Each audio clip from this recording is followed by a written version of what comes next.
Hey, welcome back. This is a discussion about the wealth creation formula. We're here talking about realized capital a little bit, yet we need to discuss really the components or the creation of wealth to understand why realized capital exists. So to recap, in a previous video, we discussed the wealth creation formula, and we also discussed in a previous video variable A, which is the ability to create a scalable income. And you really need to have investable income. And in the wealth creation formula, we target $20,000 as the amount left over after all expenses. So that's really what variable A is. But in this video, we're going to talk about variable B. Variable B is simply the acquisition of assets.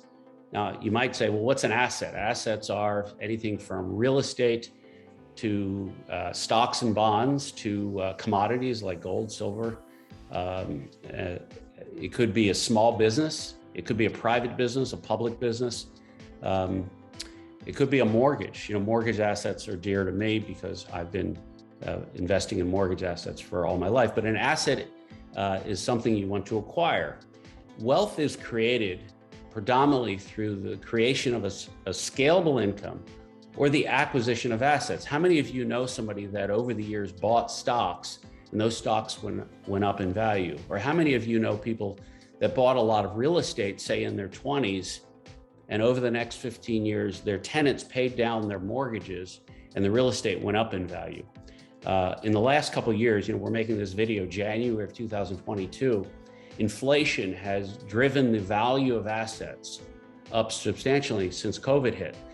There's tremendous publications out there right now about the wealth of the wealthy has gone up in an unprecedented way. In fact, I believe the statistic is that the top 10% of the wealth in the United States has gone up more than at any time in the previous history since COVID hit. And the reason is those that owned assets, their assets have gone up in value at a tremendous level.